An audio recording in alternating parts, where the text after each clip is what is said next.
অশান্ত ওপার বাংলা জেলমুক্ত বাংলাদেশের একাধিক জঙ্গি অস্থির পরিস্থিতিতে লুট হওয়া প্রায় ১,৫০০ আগ্নেয়াস্ত্র এখনো কোনো হদিশ পাওয়া যায়নি। এই পরিস্থিতিতে সীমান্ত পেরিয়ে অস্ত্রশস্ত্র নিয়ে জঙ্গিদের অনুপ্রবেশ হতে পারে মালদায়।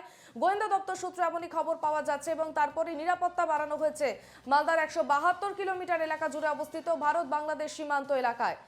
অনুপ্রবেশ রুখতে বিতর্ক এবং সতর্ক রয়েছে বিএসএফ এবং জলপথ ও সীমান্ত এলাকায় সতর্কতা চালানো হচ্ছে।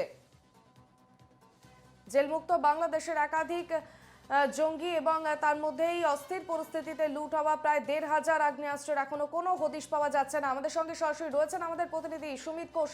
সুমিত, কি পরিস্থিতি, কিভাবে নজরদারি চালানো হচ্ছে, কি আপডেট রয়েছে?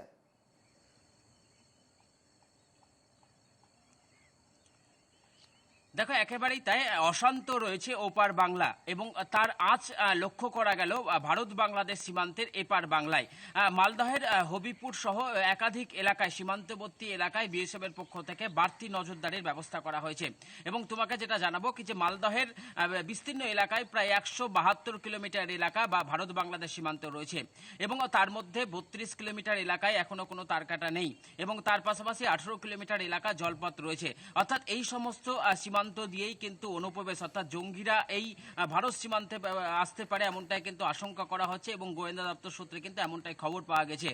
কারণ জানো যে বাংলাদেশের যে অস্থির পরিস্থিতির সৃষ্টি হয়েছিল সেই সময় একাধিক জঙ্গি তারা জেল ভেঙে পালিয়েছিল এবং পরবর্তীতে দেখা যায় যে বহু জঙ্গিকে জেলমুক্ত করা হয় এবং সেই সময় প্রায় ৫,০০০-এর ওপর অস্ত্র লুট হয়েছিল এবং এখনো পর্যন্ত প্রায় ১,৫০০ অস্ত্রের কোনো হদিশ পাওয়া যায়নি।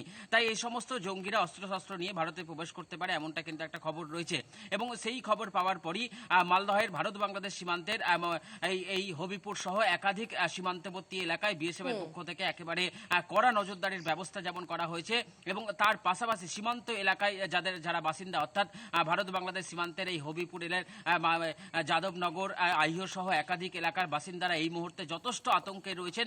কারণ তারা যেখানে বাস করে সেখান থেকে কিন্তু ভারত বাংলাদেশ সীমান্ত একেবারে ঢিলছোড়া দূরত্ব, অর্থাৎ মাঝ বরাবর বয়ে গেছে মহানন্দা এবং তার ঠিক ওপারেই হচ্ছে বাংলাদেশ। একেবারে এই অশান্ত পরিবেশের জন্য জলপথ এবং সীমান্ত এলাকায় সতর্কতা চলছে। আপাতত ধন্যবাদ।